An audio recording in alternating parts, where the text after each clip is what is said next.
Hi, folks. Welcome to another episode of Film Study. This is Ken McCusick here for this week's Know Your Foe episode. And we talked to Kevin Bowen, who is with 93.5 The Fan and 107.5 The Fan in Indianapolis. He's here to tell us about the former Baltimore Colts, the current Indianapolis Colts. We won't hold that against him. Talk about their game coming up with the Ravens on Sunday. Kevin, how you doing? Doing great, Ken. Always enjoy hopping on. So looking forward to Sunday.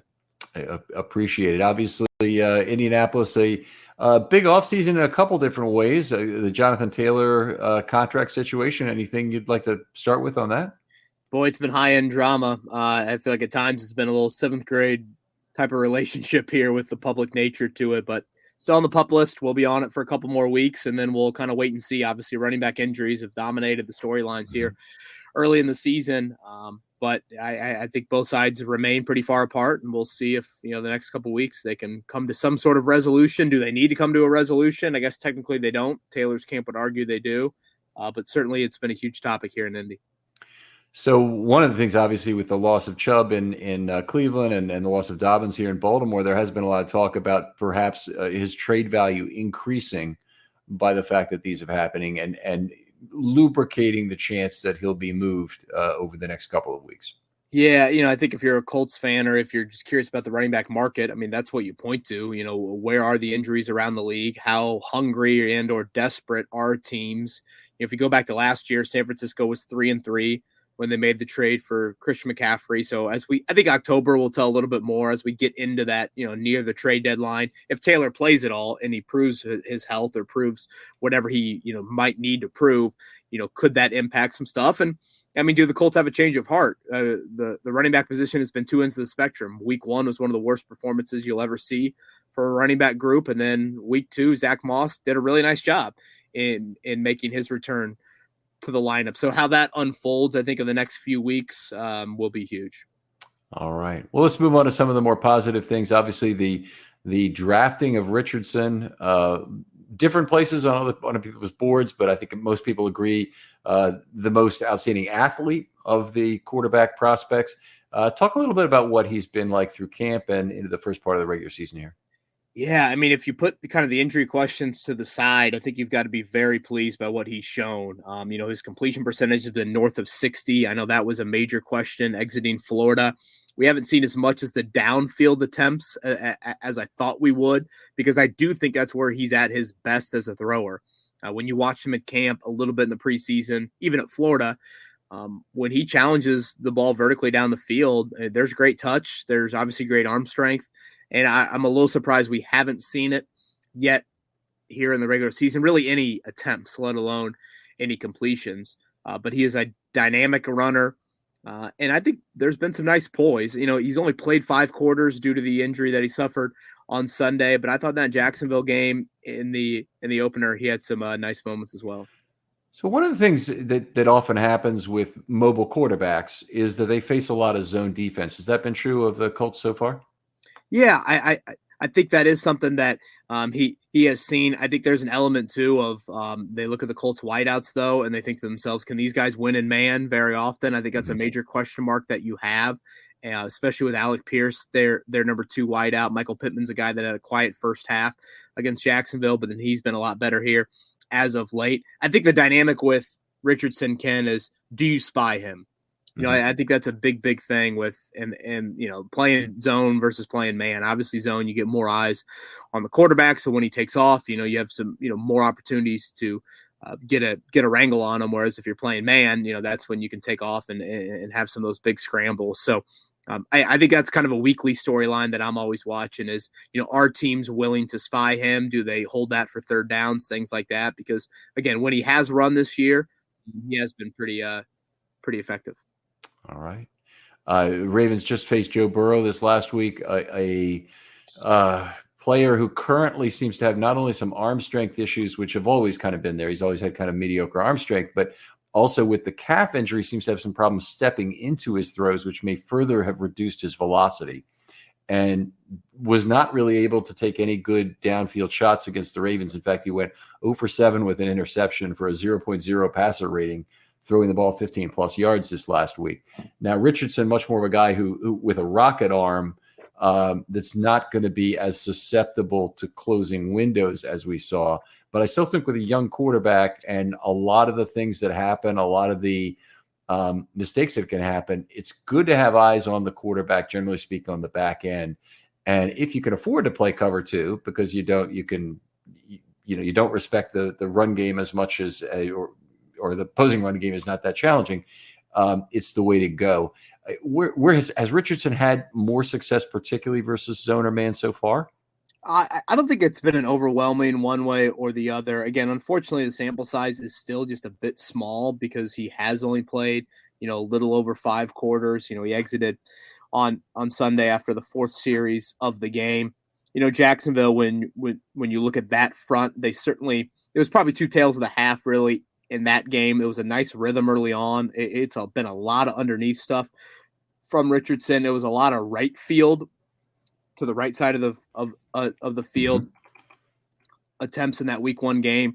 There a lot of talk that was more to do with the respect for Tyson Campbell, one of the better, I think, young corners in this league, and kind of wanted to stay away from him. When they did throw to the left side, actually, it was a huge interception late in the game, which pretty much kind of iced it there. So I think that is something that continue to watch with Richardson. I would personally spy him because, I'd want to prove him, that he can beat me from a throwing standpoint. And then, of course, you can't, ignore the elephant in the room. Just where is he at health-wise after the concussion? Does he clear protocol? All of those things.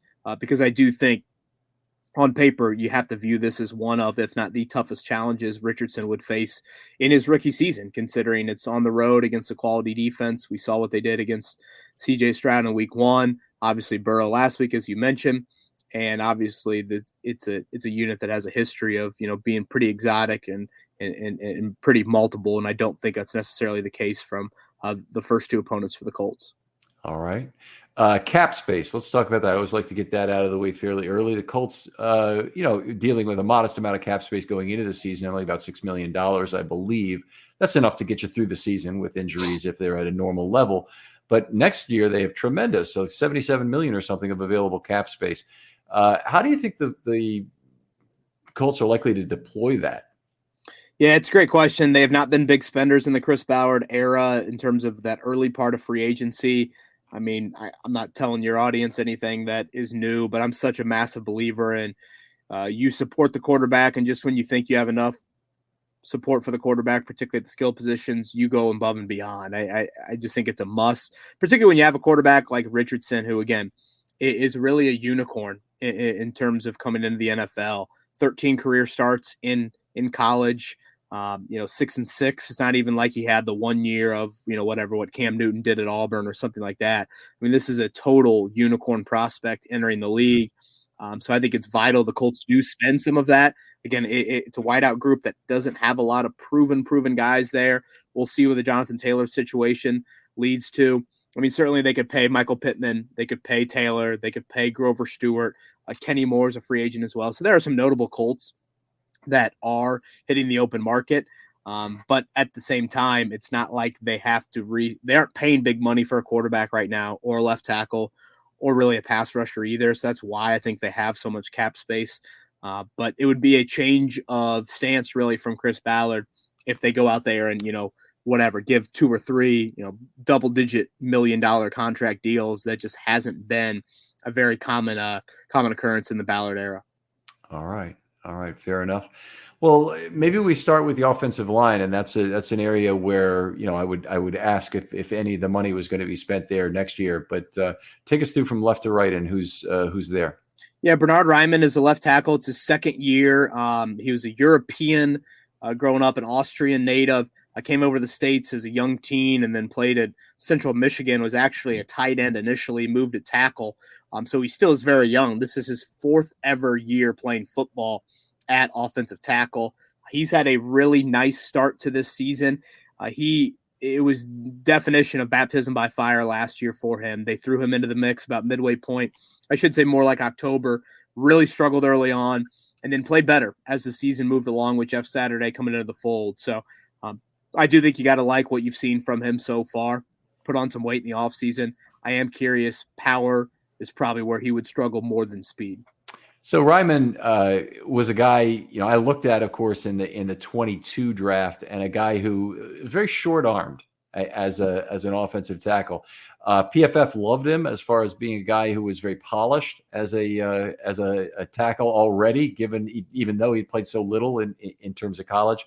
Have we seen a lot of that polish at the NFL level really shine through? Fast learner. What is there to really like about Bernhard Ryman? Yeah, they're obsessed with his makeup, and I just think willingness to, make a transition from a MAC school with what, like you said, short arms and not a lot of weight. That's the reason I think he fell to the third round. I know there were some mock drafts that had him going earlier than that, but once I think he's put on some of this weight, gotten used to kind of what NFL life is all about, I think he's been pretty steady. So I am curious, if you throw more power rush at him, test that weight that he's put on. Can he handle that on a snap in, snap out basis? But I would say early on, and I don't have the PFF numbers in front of me, but I'd say he's probably been the Colts' best offensive lineman here through the first couple of weeks of the season there. Obviously, left guard is Quentin Nelson, kind of goes without saying what he is, and did have a toe injury in week 1, was a little banged up in practice last week, but ended up playing. It looked fine against Houston.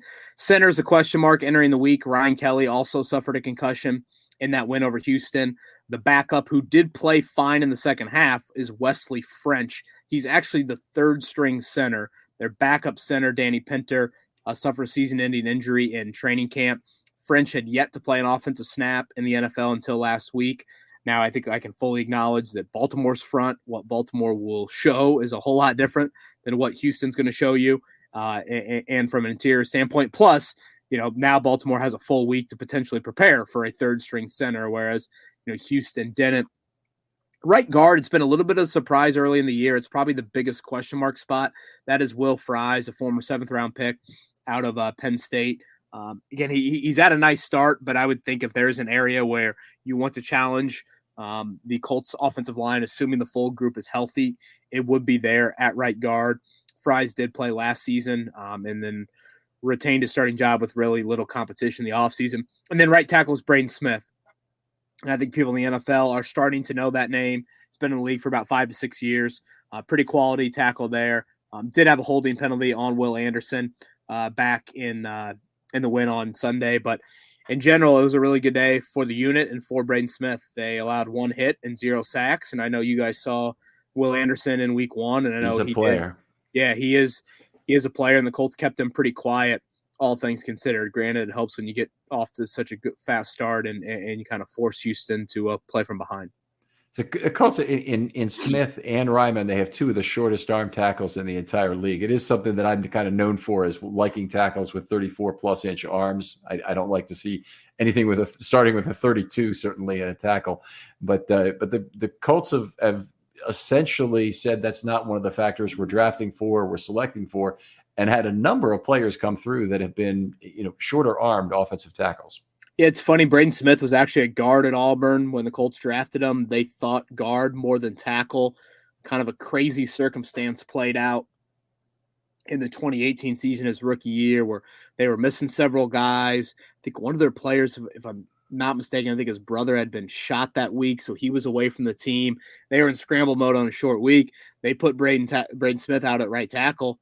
He had a nice performance against the Patriots, and he has never not been the right tackle since then. So it wasn't necessarily by plan back in that 2018 draft, but it's worked out for him. Ryman, was always kind of going to be that left tackle. So usually the makeup is the tall, athletic. There's like tight end background in virtually all of the tackles that they draft. But it is interesting to note that both of those short arm guys, it's probably the shortest pair of tackle arms. Oh yeah.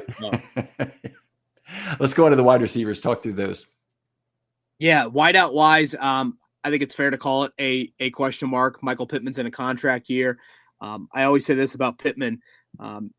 There's no USC pretty boy in his game. He went to USC, but you can see the son of a 10-year NFL running back when you watch his style. He had a big screen and run for a touchdown in the season opener. He's 6'4", 220. He makes a lot of his plays after the catch and just kind of running angry. And he's not a guy that's easy to bring down. You're going to see a lot of screens and just a lot of get the ball in his hands and make the other team tackle him. He's a pretty good blocker as well. So he is the most heavily targeted wideout without question. I'll probably go into the slot for the number 2 guy. That would be rookie Josh Downs out of North Carolina. I know fans maybe in your area that watch the ACC. I mean, Josh Downs absolutely torched opponents over the last couple of years. Just kind of your ideal slot. He's been pretty effective here early in the season as well, and him and Richardson are pretty close. So I'd expect that duo to have kind of a big partnership here over the next few years. Alec Pierce is the other outside wideout. Very quiet start to the season, despite a lot of snaps for him. He's probably been, I don't know, 120 some snaps and maybe 4 or 5 targets, if that. And so, again, it's been very quiet from Pierce. The thing about him is he is a big play potential guy. He even showed that as a rookie. He certainly showed it at Cincinnati. Think outside of the numbers, throw up a ball to him, 50-50 opportunity, and his volleyball background is kind of what helps him excel in that area. But the Colts haven't attempted any of those balls with him this year. So he's one that a lot of Colts fans are like, man, is this just a one-trick pony? And if you roll over a safety, then all of a sudden you've taken him away from the game. So I think that is something to keep an eye on. Isaiah McKenzie would be the other one. Hasn't played a whole lot. Came over from Buffalo in the offseason. Think gadget guy when he is in the game. Just something to bring him in motion, get him in the backfield, quick screen, something like that to just get him touches. All right, very good. One of the things I really noticed from the 21 game was just how much wiggle the Colts receivers had at the top of the stem, that they really were getting the Ravens cornerbacks to guess wrong. As a bettor, you demand perfection, and MyBookie delivers. NFL, college football, and a brand new cash out system gives you options to bet and win all season long.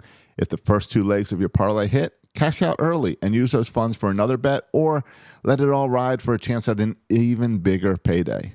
Join the MyBookie family for an entire season filled with odds boosts, free bets, and super contests. This season, MyBookie has a no-strings-attached cash bonus that lets you deposit and withdraw quick. Use the promo code RAVENS on a deposit of $50 or more, and you can receive up to $200 in cash instantly to your MyBookie account. Bet your deposit amount once, and you're ready to cash out at any time. Again, that's promo code RAVENS to claim your cash deposit bonus. You can bet anything, anytime, anywhere, only with MyBookie. With the busy fall season already in swing, you might be looking for wholesome, convenient meals for jam-packed days. Factor, America's #1 ready-to-eat meal kit, can help you with fast, chef-prepared, dietitian-approved, ready-to-eat meals delivered straight to your door. You'll save time, eat well, and stay on track with your healthy lifestyle. If you're too busy this fall to cook but want to make sure you're eating well, then get Factor. This is what I did. We were moving, packed up all my dishes, everything needed better meals. I signed up for Factor. It's best meals, probably the healthiest I've eaten in a month, thanks to these Factor meals. Because with Factor, you can skip those extra trips to the grocery store and the chopping, the prepping, the cleanup, all while still getting flavor and the nutritional quality you need. Factor's fresh, never frozen meals are ready in just 2 minutes. So all you have to do is heat, enjoy, and then get back to crushing your goals, which for me was trying to move. But now I can't. I need them for work at lunch every day. They're perfect. So this September, get Factor and enjoy eating well without the hassle. Simply choose your meals and enjoy fresh, flavor-packed meals delivered to your door, ready in just 2 minutes. No prep, no mess. So head to factormeals.com/Ravens50 and use that code Ravens50 like I did to get 50% off. That's Ravens50 at factormeals.com/Ravens50 to get 50% off your Factor meals. Particularly in the early part of that game, obviously the Ravens made a good comeback, but is a lot of that still there? Paris Campbell was a guy. Is he still with the Colts now, or No? Yeah, he's with the Giants now and moved on in free agency. I mean, honestly, this position group would probably worry me the least if I was Baltimore. I don't think there's a lot of individual one-on-one elite playmaking within the unit. I think it's a lot of stuff that you have to scheme up, really, to be honest with you. I don't think there's that dynamic 3rd and 4. This is the guy that we're coming to, and he wins more often than he doesn't. I think that's a major question that the Colts have here. So I don't view this as a position of too much worry. Again, Pittman is a guy that can play to his size at times and certainly can make some plays after the catch. As long as you keep Pierce away from those deep balls that they haven't tested at all this season, Downs is going to be more kind of a death by 1,000 paper cuts sort of slot wide out. So, yeah, wide out wise, I wouldn't be too overly worried. Okay. All right. Well, let's move to the running back in the absence of Jonathan Taylor. What's been going on there? Yeah, so week 1 was a disaster without Zach Moss. Deion Jackson had a really, really poor game, ball security and yards per carry standpoint. They got Moss back for last week, and he played every snap but one. And in today's NFL, you know how rare that is for a running back to play every snap but one.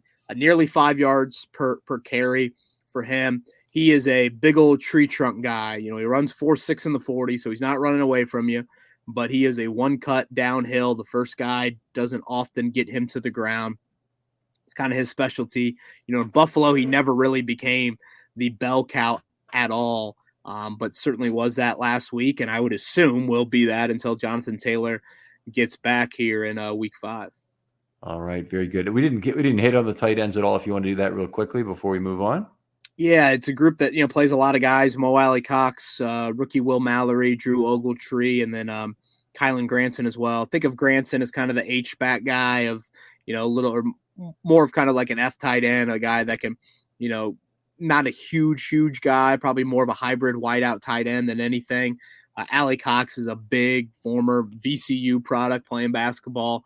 Doesn't get a lot of targets, doesn't make a lot of stuff happen downfield, but you throw it to him, you better tackle because he's 6'7" and 260. And then Ogletree and Mallory, a couple day 3 picks in the last couple of drafts. And they've had a moment or two just down the seam. Mallory ran the fastest 40 of any tight end at the combine. He made a play in open field, just kind of a busted coverage, but had a nice catch and run against Houston. So those are a couple guys just to keep an eye on. In terms of personnel groupings and how they like to line up, are they a substantial amount of 12, given they have 4 tight ends active on the roster? Yeah, I'd say that. Downs has also played a good amount of snaps, so still getting into that 11 in playing the 3 wideouts. Pierce and Pittman have been on the field for pretty much every single snap all season long. Tight end wise, they do rotate a decent amount, and I would say kind of hovering in with the 2 tight ends and the 1 when Downs is on the field. All right. Now the Ravens have obviously a very significant weakness at cornerback coming into this game. They're without Marlon Humphrey. Their backups have looked good against small ball play from Burrow, against a rookie in Stroud. How would you expect them to go after the Ravens cornerbacks in this game? Well, I think a lot depends on who is playing quarterback. If it is Gardner Minshew, that is going to be kind of dink and dunk central. Gardner, I think, played against Baltimore a couple of years ago, and if you look at that game, I mean, he was a 70% guy, and he's had moments of like that. He had another one in relief on Sunday when he came in for Richardson early in the second. If Richardson's out there, obviously there's the run element. There's going to be a whole lot of RPO, a whole lot of zone read, and I'm kind of waiting for the stuff to be testing defenses vertically. We still have yet to see that, and again, I'll go back to what I said earlier. That's kind of a strength of him. So I would think, given the corner issues or corner questions, however you want to describe them, you would see some of that, but we've kind of yet to see it so far. It's been a lot of get it out quick, kind of simple reads, which is understandable with a rookie. So I'll be very curious to see who's under center, how that kind of leads to what the offense looks like in general. Because to be fair, it is 2 very, very different playbooks. All right, let's flip over to the defense for a while. And one thing I like to kind of talk about out of the way: are they a committed nickel team? Do they have different looks? Do they like to bring in a dime on third down? What do they look like? Yeah, not a big dime team at all, really. They will play, actually, I would say, a decent amount of base for an NFL team. The 3 linebackers, Zaire Franklin, Shaquille Leonard, and EJ Speed. I think that's probably their strongest position group. The third corner is Darrell Baker Jr. He really had a rough game against Houston. Nico Collins in that right side of the field, they found a lot of success at. The interesting note about their corners, Kenny Moore's their slot. He's been their mainstay. He also plays outside on the early downs when they're in base. But their 2 outside corners and nickel are 2 undrafted free agents from last year. So It's a very, very inexperienced group, something you typically don't see. And again, Baker Jr., he didn't play a single defensive snap last season in the NFL. Dallas Flowers is number 33. He's the other outside corner. He didn't play a single defensive snap until the final 4 games of last year. So it's not like these undrafted guys played, 8, 10, 12 games in their rookie years. So it's a very, very youthful outside corner duo. Again, Kenny Moore is out there for every snap. So when they get into nickel, you can test. I'd probably test Baker, right side of the field, number 39 more than I test Flowers, 33. But still, I'll be curious. Jacksonville, if you go back and watch that game, there were some moments where you felt like the Colts had decent coverage, but at those moments of truth, Jacksonville dominated the game. I mean, Zay Jones and Evan Ingram and Ridley and trying to think who the other guy is, Christian Kirk. All those guys made some big kind of, moment of truth plays when it looked like the Colts were in decent coverage, whereas against Houston, yeah, some of it is you have a lead and you're probably being a little bit prevent, but still Baker Jr. struggled in tackling as well. So how he plays here coming up, we'll be very curious to keep an eye on. All right. Let's move to the defensive line, talk a little bit about how they rotate. Do they play some fairly set personnel? I know this is a place where DeForest Buckner, for example, had played a high percentage of snaps in the past. How are they dividing out playing time this year? Yeah, I'd argue it's maybe the most stout defensive tackle duo in the NFL with Buckner and Grover Stewart. Stewart, think of him as more the nose, Buckner more the 3 technique. I'd also argue they probably play some of the highest snap totals for defensive tackles in the NFL. Really stout, just have absolutely feasted upon the 2 offensive lines they've played so far. To be fair, Jacksonville was a little banged up. Houston was really banged up. And so you're kind of taking advantage of an obvious on paper advantage. Houston had 4 guys out. Jacksonville even had a couple. So it's a group that I think the interior is a little bit better than the outside. I do think the outside duo of Kwity Paye and Samson Ebukam had a few more moments this past week. But again, don't think of the dynamic speed 10, 12 sack guy. They really don't have that. I don't even know if they have that in their reserve group. It's more of a stunting group. And, even some of their edge guys that are in sub packages, you would consider them more interior guys at different points. They certainly rotate, but that defensive tackle duo, again, is one that you just don't want to take off the field very often. Right. All right. At inside linebacker, right? It's really, I guess they play a 4-3, right? So it's really the off-ball linebackers. Talk a little bit about them. Yeah. So let's start with Franklin, number 44. When Leonard went down a couple years ago, Franklin's now been an every snap guy, high tackle guy. Showed some playmaking in week 1 that we hadn't really seen too much of him from last year, but he's your quarterback of the defense, big time leader, all of those things. Leonard is coming back from the injury and he's on a little bit of a pitch count. I think he's earned the reputation around the league for being a very dynamic playmaker and taking the ball away, but that is a question mark considering he's had 2 back surgeries in the last 15 months and just, again, where he's at. From a high level playmaker for an off-ball linebacker, you typically don't see that. That is something that is a major question mark for him. And EJ Speed's number 45. He had a sack last night. He's their third linebacker, or I should say on Sunday. He's their third linebacker, but tall, lanky, pretty athletic guy. They re-signed him in the offseason. They like him a lot. So, again, from a trio of linebackers, I think it's a pretty good group. The question is, Leonard, can he get back to being that elite guy? So 2 questions come to mind with regard to that group. The first is, so it's Franklin, not Leonard, who has the green dot at this point, given Leonard's injury problems. Mm-hmm. Okay. And the second is, in terms of coverage ability for those 3 guys, are they guys you can trust in zone coverage? Yeah, I think that is an area that you could test a little bit. Franklin's a guy that isn't blessed with the athletic gifts of a Speed or a Leonard. He probably makes up for it. Mentally, he was, I think, the first 3-year captain at Syracuse in like 100 years. So, athletically, kind of testing that, is something to keep an eye on. And then with Leonard, I think it's just one thing where, last year at times he looked like a liability on the field. I haven't seen that in week 1 or week 2. But still, I think if I were an opposing team and I thought, okay, a linebacker I want to see in space, I might test him a little bit just to see where he's at athletically with some of that. Speed's a guy I wouldn't test too much just because he is blessed with some pretty good athletic gifts. So the Ravens have not really shown too much of their ability to take the top of a defense this year. They have the speed to do it a little bit. They need to be a little bit careful with their offensive line in terms of taking too long for plays to develop as things stand right now. But one of the questions about the linebackers that has come up for Ravens linebackers now for a number of years, really since C.J. Mosley left, is that there's been a lack of players who really understood what was going on behind them. And I know that's very difficult to groom in a linebacker. It's usually one of the last things I'm commonly reminded of this, that linebackers learn how to do properly, is understand what's going on behind level 2 and level 3 so they can really combat both play action and diagnose route combinations of the line of scrimmage that tell them where's the threat coming from behind them so they can get in the passing lane without having to look back and see what's happening. Yeah, I think that'll be something that, from a front seven standpoint, it's a little bit more of an experienced unit. You get to the back end, even the safeties are a little bit young as well. Rodney Thomas is their free safety.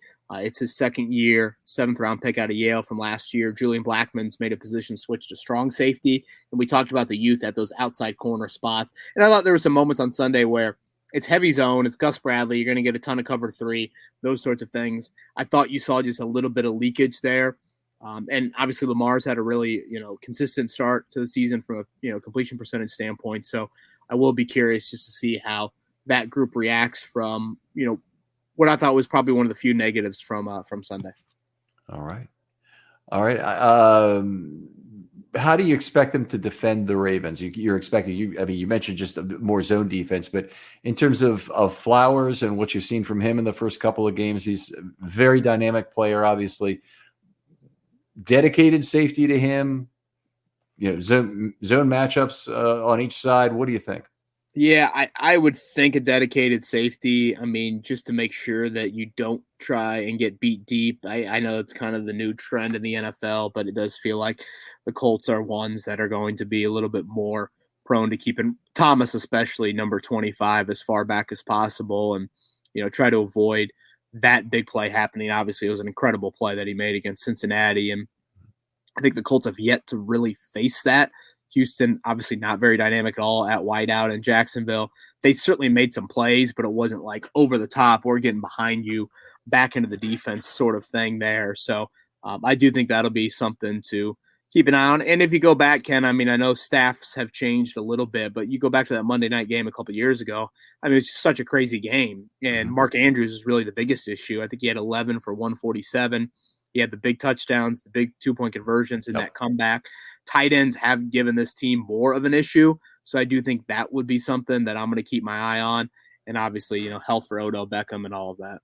Okay. And we'll see about whether or not Beckham plays. The Ravens pass rush obviously may be short a man if Odafe Owe is hurt. It's always the kind of the hammer of doom when you hear them saying, we know we have a lot more information, but we're going to keep it under wraps for a while. It's not a good thing about Odafe Owe. I know it probably means he's going to be out this week, but we'll see how that plays out. How about giving a player on each side of the ball you think matches up really well against the Ravens? Yeah, that's a good one. Health-wise, I guess the interior of the O-line, correct me if I'm wrong, but a little bit banged up right now. So, what Grover Stewart and DeForest Buckner look like. I mean, Stewart, I know, is not going to earn, national Pro Bowl praise, but just go back and watch the first snap of the Houston game. And yes, Houston, had injuries at center as well, but Stewart can do this on a routine basis where he just sets the tone up front and is able to absolutely control the line of scrimmage, control the interior. And for a, Ravens running game that obviously has a ton of multiple elements to it, if you can just trust your defensive tackles, kind of take away and eat up anything up the middle, that's huge. So, I mean, that'll be something to watch considering the health of Baltimore's O-line. And you kind of flip it over offensively. I hate to be so much quarterback centric, but to me, it's the storyline that we're talking about here in Indy this week. It's just, does Richardson play or not? Because when he has played, it's been very dynamic, and it can test you and stress you, and you at least have to account for a lot. Eye discipline's got to be huge, and you just watched the couple series that Richardson had on Sunday. It was pretty flawless. I mean, he completed 5 or 6 balls, I want to say, on that opening drive that ended in a touchdown, just a really easy touchdown run, and then just a beautiful bootleg concept that they scored on the second touchdown, which ended up he suffered That concussion. So I know Baltimore certainly sees, this offense in training camp and everything like that, or elements of it. But the Richardson offense, I think, is going to stress you a lot more than Minshew. For the most part, what's going to be there with Minshew. It's going to be an underneath, accurate, on target, good timing, but there's not going to be the run threat. There's not going to be much of the vertical passing game threat either. All right. Kevin, outstanding stuff. Thank you for giving a detailed run through on the Colts personnel and some of their scheme. Tell folks where they can find your work online. Yeah, I appreciate that, Ken. 1075 The Fan, that's our website. So got written content up there, and you can follow me on Twitter at KBowen1070. All right. Outstanding. Other folks out there, if you're looking to be on a film study short, hit me up with a DM on Twitter. Always open to new ideas. This is how I meet people. Really love to do it. Promise to get back to you very quickly. Kevin, thanks again for joining us. You bet, Ken. Looking forward to Sunday. And we'll talk to you next time on Film Study.